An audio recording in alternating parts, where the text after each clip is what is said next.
Across this season, we've journeyed into the shadows, opening files that were forgotten, buried, dismissed, and classified.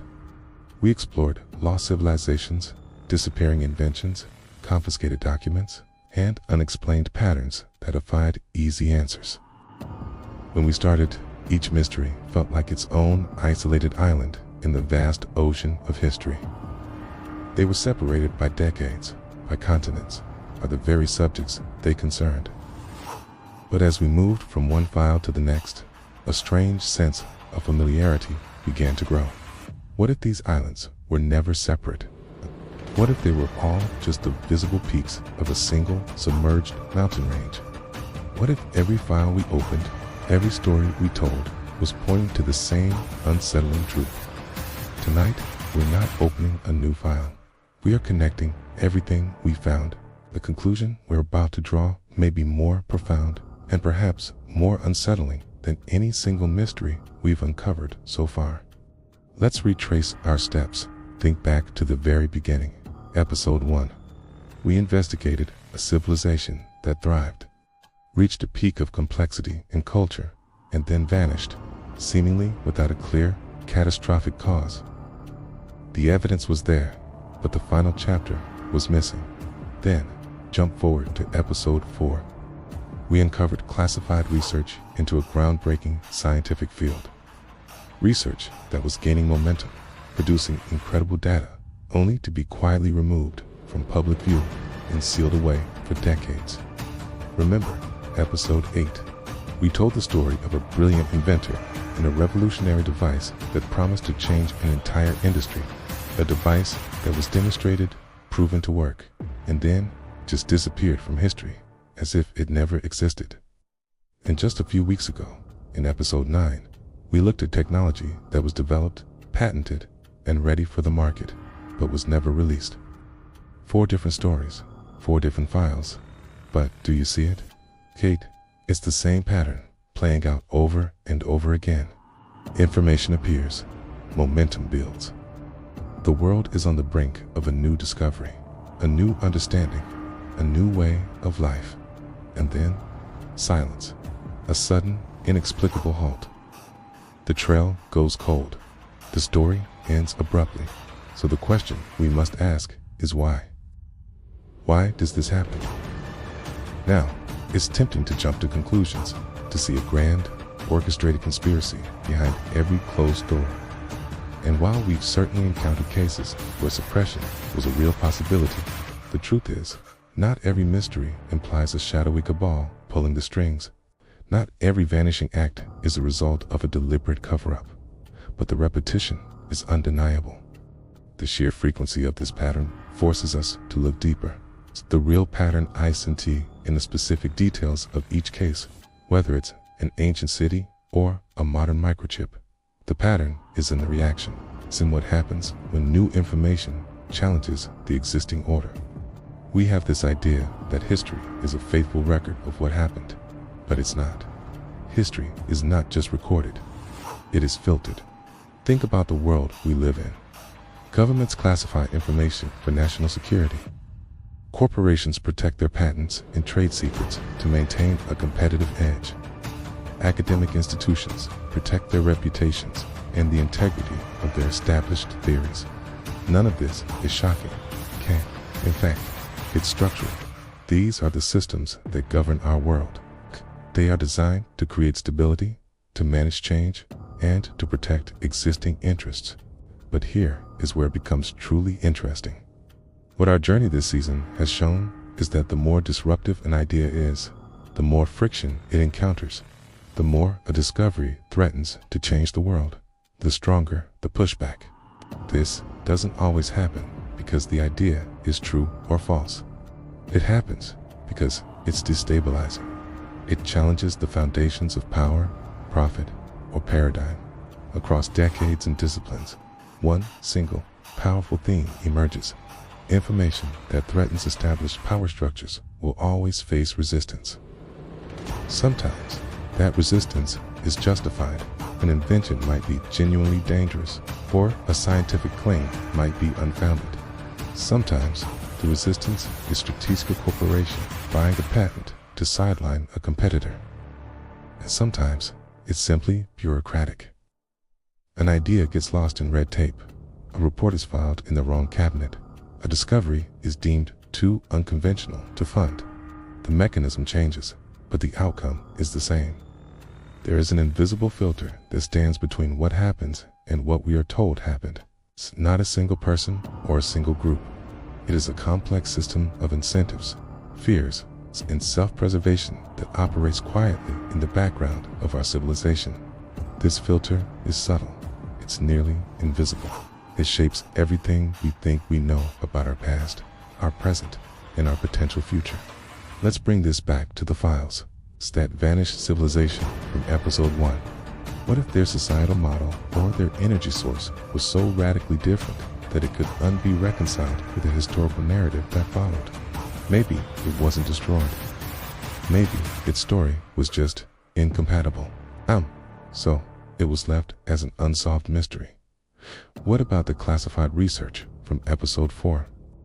The official reason might be national security, and that could be true. But what if the findings also threaten the multi-trillion-dollar energy industry? In such a case, the security classification serves two purposes, one public, one hidden, and that incredible invention from episode 8 that vanished. Perhaps it was bought and shelved, not just to protect one company's profits, but to prevent the economic upheaval that would have followed, saving thousands of jobs in an old industry at the cost of progress in a new one. The decision makers might have even believed they were doing the right thing, choosing stability over disruption. You see, the filter isn't always malicious. It's often a function of a system trying to maintain its own equilibrium. Power doesn't like to be challenged. Established science doesn't like to be overturned overnight. Economies don't like to be instantly appended. So, a complex, often unconscious process of selection and rejection takes place. The convenient stories are amplified. The inconvenient ones are minimized, discredited, or simply ignored until they fade away. What we are left with is not a lie, but a heavily curated version of the truth. It's a reality that has been edited for comfort, for stability, and for the preservation of the status quo. The most dangerous truths are not the ones that are violently suppressed, but the ones that are quietly allowed to be forgotten. So, what does this mean for us? It means we must learn to see the filter. It means we have to question not just the stories we are told, but the stories that are missing. When a revolutionary idea disappears, we should ask who benefited from its disappearance.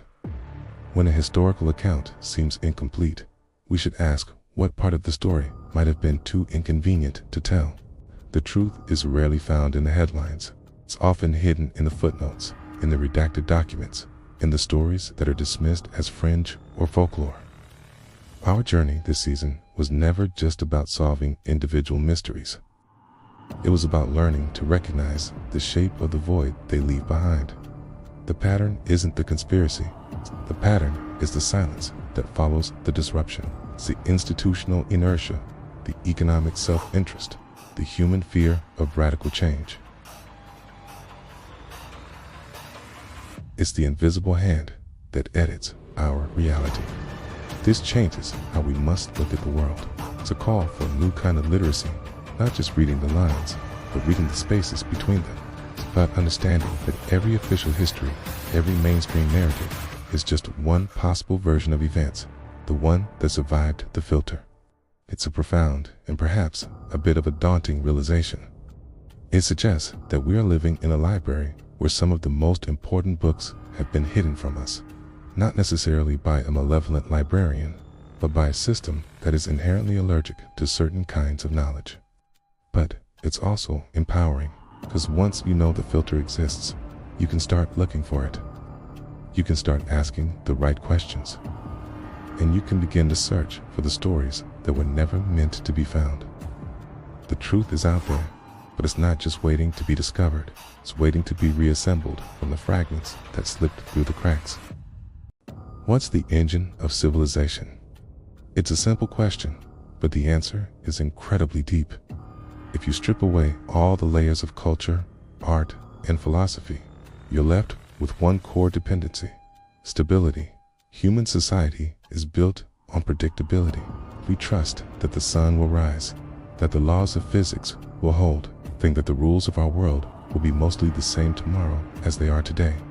This stability is what allows us to build, to plan, and to invest in a future we believe will actually arrive. But what happens when that stability is threatened? It's radical change, even for the better, introduces chaos. Imagine waking up tomorrow to a world where energy is completely free. Sounds great, right? But the entire global economy, built for centuries on the trade and control of energy, would implode overnight. Trillions of dollars in infrastructure, investments, and jobs would simply vanish. Or what if a discovery proved that the accepted history of a nation was a complete lie, that its foundational myths were built on sand? The very identity of its people would fracture, leading to conflict and a crisis of meaning. What if all classified military research suddenly went public? Every nation's security would be compromised, and the global balance of power would dissolve into a chaotic freefall. Societies, like complex, living organisms, don't handle shocks very well. Sudden, massive input can cause the entire system to crash. This is why progress, especially profound progress, is so often managed.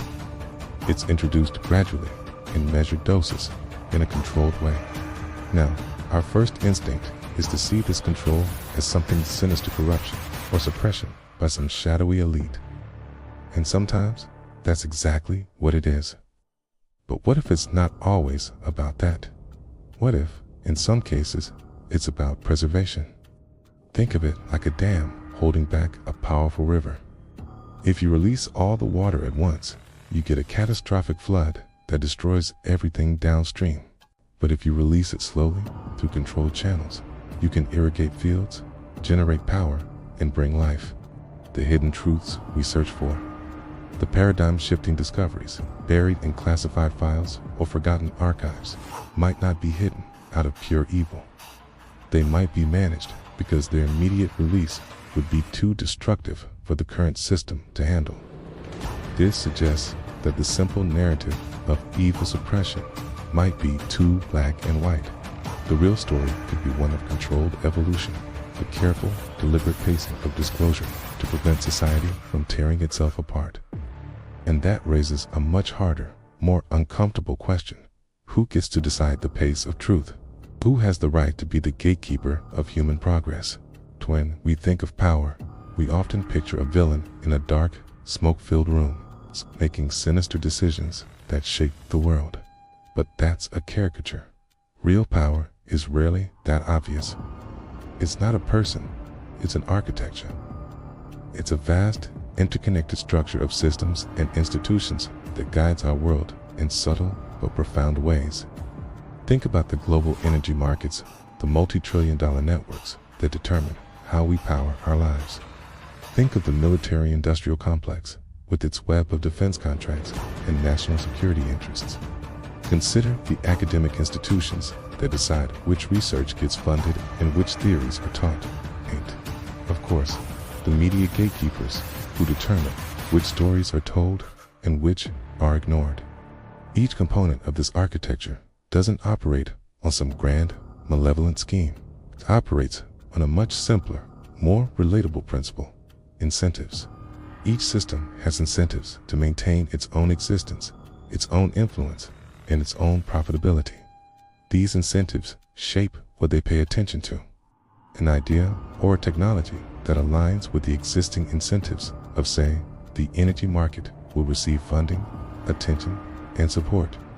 It will spread like wildfire, but an idea that threatens those incentives, like a disruptive, free energy device, will stall.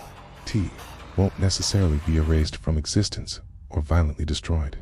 That's too dramatic and inefficient.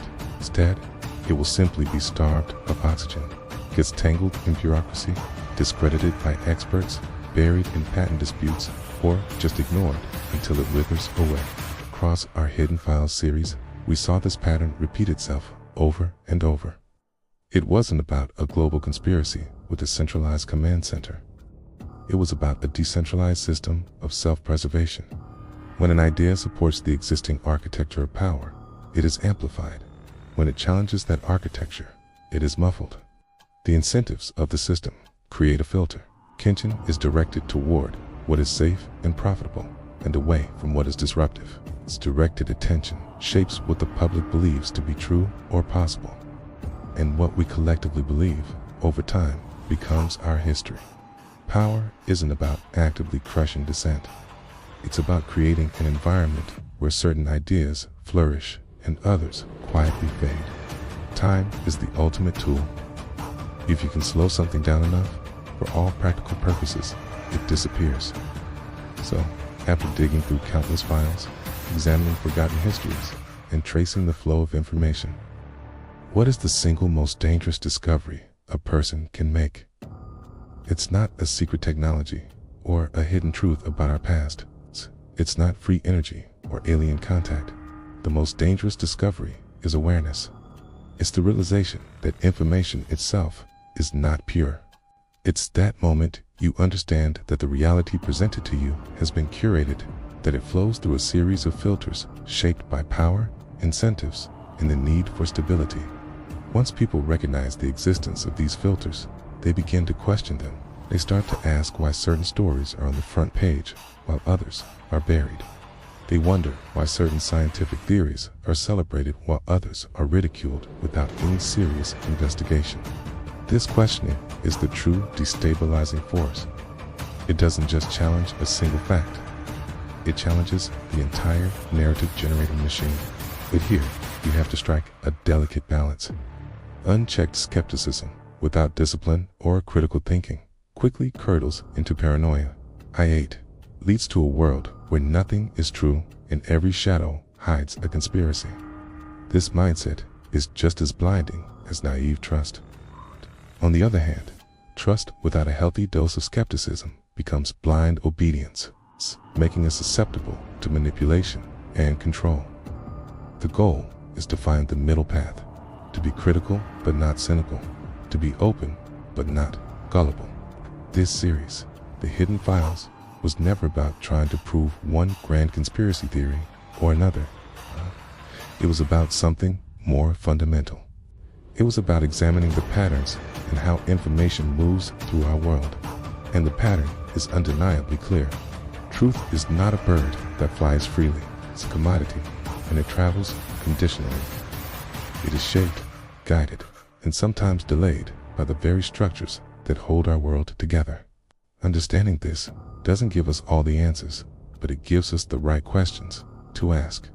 And in a world of curated narratives, asking the right question is the first step toward finding a deeper truth. Have you ever felt like the history we learn is just a highlight reel, with some of the most fascinating parts left on the cutting room floor? It's a bit like looking at a puzzle with half the pieces missing. Get a picture, sure, but is it the whole picture?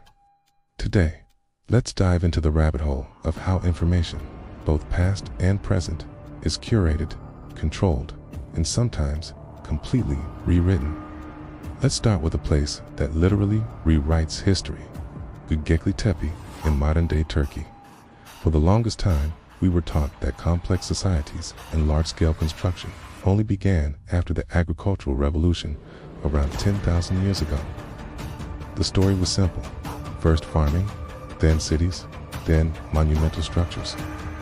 But Göbekli Tepe throws a giant wrench in that timeline. This site is a collection of massive, intricately carved stone pillars arranged in circles. The mind-blowing part is at least 12,000 years old. That's thousands of years before Stonehenge, before the pyramids, and critically, before the established timeline for agriculture. This means hunter-gatherers, people we thought were just surviving day to day, were capable of organizing on a massive scale to build these incredible structures. It suggests that perhaps it was the need to come together for these big projects that spurred the invention of agriculture, not the other way around. For decades, the mainstream view simply couldn't accommodate this. Evidence that didn't fit the neat linear progression from primitive to civilized was often dismissed or ignored. Cogli Tepe forces us to ask, what else have we missed? What other parts of our story were conveniently left out because they didn't fit the established narrative? It shows how a single discovery can shatter a century of accepted historical truth. Now, let's jump forward in time to a more familiar name, Nikola Tesla. Today, he's a pop culture icon, the namesake of a futuristic car company. But for the better part of the 20th century, he was little more than a footnote in the story of electricity. We all learned about Thomas Edison, the great American inventor who lit up the world. Edison was a master of public relations and business. He promoted his direct current, or DC system. Tesla, on the other hand, was a brilliant but eccentric genius who championed alternating current, or AC. The War of the Currents wasn't just a scientific debate, it was a battle for control of the future. Edison went to great lengths to discredit AC, staging public demonstrations where he used it to electrocute animals to prove how dangerous it was. Ultimately, Tesla's AC system won out because it was far more efficient for transmitting power over long distances. It's the system we still use today. Yet, for decades, it was Edison's name that was synonymous with electricity. Why? Because the narrative was controlled.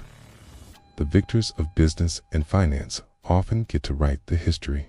Powerful interests, including financiers like J.P. Morgan, who had backed Edison, McKay, had a vested interest in controlling the story. Tesla's more radical ideas, like wireless energy transmission, were deemed too disruptive and unprofitable. And so he, along with his contributions, was largely written out of the popular history books. It took the internet and a renewed public fascination to bring his story back into the light. These two examples, one ancient and one modern, reveal a timeless pattern. Information is power, and those in power have always sought to control the narrative. The gatekeepers of knowledge, whether they were ancient scribes, royal courts, or 20th century textbook publishers, decided which stories were told and which were forgotten. They curated a version of reality that served their interests, maintained social order, or simply fit their understanding of the world. Anything that challenged that narrative was either suppressed, ignored, or labeled as heresy or fringe theory. So, what about today? We live in the information age. We have the entire internet at our fingertips. Surely, we've broken free from these old gatekeepers, right? Well, yes and no. The game has changed, but it's still being played. The new gatekeepers are not people in dusty libraries, but invisible lines of code. I'm talking about algorithms. Think about how you get your news, watch videos, or discover new ideas. It's probably through a feed in YouTube, TikTok, X, or Google. And what determines what you see in that feed? An algorithm. Key.